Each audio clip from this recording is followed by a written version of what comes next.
Until just a few years ago, the CPS complex represented as much as 80% of volume, 37% of dockside value. It's hugely important to many, many harbor communities, and this is just an example.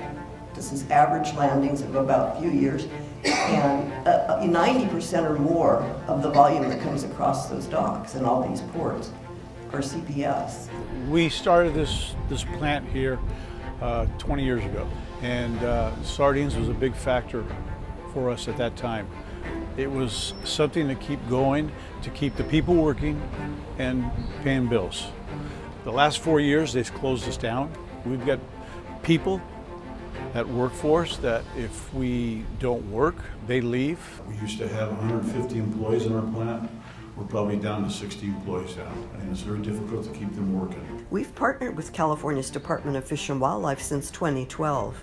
Every year we run aerial surveys, and our spotter pilot has estimated and photographed all the sardine and anchovy schools inshore of the federal acoustic surveys. More than 70% of our catch comes from nearshore waters. The NOAA research ships don't come in that shallow, so 70 to 80% of our sardine catch in California is not being counted. This problem really became acute in 2015 when ocean conditions drove the bulk of sardines inshore. The NOAA survey didn't see the fish, and their stock assessment fell below 150,000 tons, which is the cutoff for directed fishing. So the federal government closed the sardine fishery. I hear what my fishermen tell me, and they tell me there's fish out there, and they can't catch it, and it's sad. When we had the sardines, we always had something to do year-round, and we don't have that anymore. Now the situation has gone from bad to worse. The 2018 sardine stock assessment not only missed tens of thousands of tons of fish nearshore, it also subtracted 33,000 tons of sardine that the survey found offshore in Southern California. Assessment scientists said those fish were southern sardines that migrated up from Mexico. The federal government manages only the northern cold water sardine stock. In theory, the dividing line between southern and northern sardines is water temperature about 62 degrees Fahrenheit. For 2019, the northern sardine stock assessment estimated only about 27,500 tons of sardines coastwide, most north of California. This was below the 50,000 ton threshold, requiring the federal government to declare sardines overfished. Now they must develop a rebuilding plan, even though the fishery has been closed since 2015. I'm here today to talk about the fish on the near shore. I drive up and down these coasts for a living. It's what I do. We're dealing with inshore fish. It's not being documented.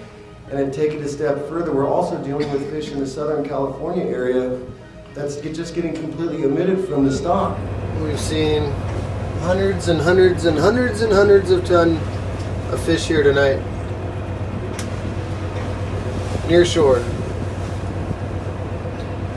A tremendous amount of sardines here at Santa Cruz Island tonight. It's very important that the science is done right because it affects a lot of people, not just the fishermen, but it trickles down to the cannery workers, the truck drivers, the boxes, it's just a big effect.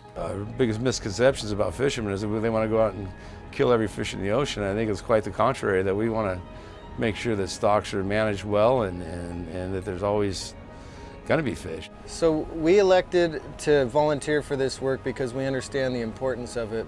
It's a big loss to us financially to donate our time, effort, fuel, expenses. It's hard. It's really hard on the crew, but we have to look at the bigger picture and look at the future, and hopefully this is going to help out down the road somewhere. Nobody wants to deplete what they do for a living.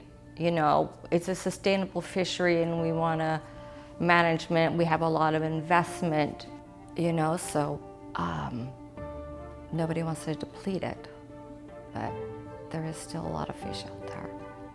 What I would love to implore you to do is improve the science. Get the nearshore fish documented. It's really important for the future of California's wetfish industry to correct the sardine stock assessment.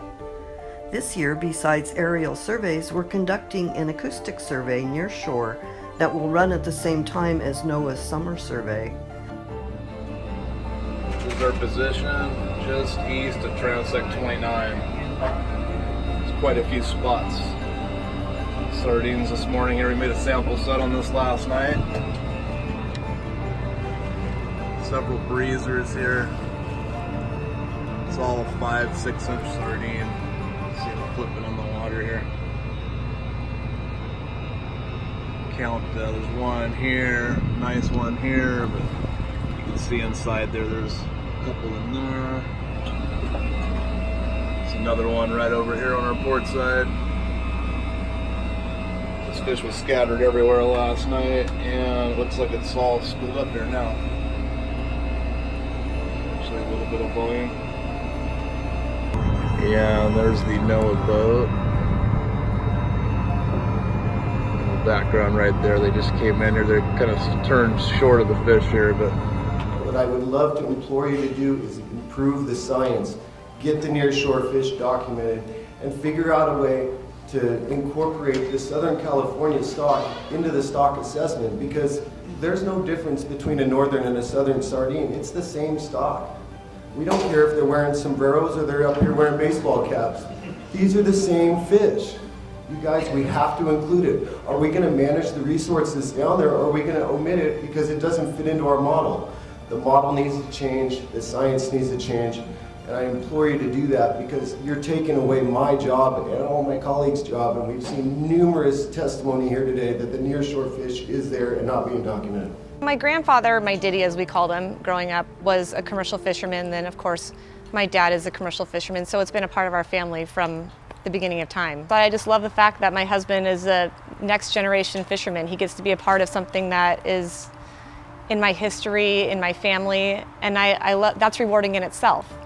I love the challenge that it gives him and the drive I see in him. I'm fearful every day that the industry will not be there in the future. There's sleepless nights all the time wondering the what ifs, a lot of concern about what will be down the road and what the future holds for this industry. The big problem is NOAA's acoustic surveys aren't seeing the fish, and we are, but we're not allowed to fish. If the stock assessment was accurate, sardines would not be declared overfished. They need to improve the science, and we're hoping that what we're doing, is going to help out.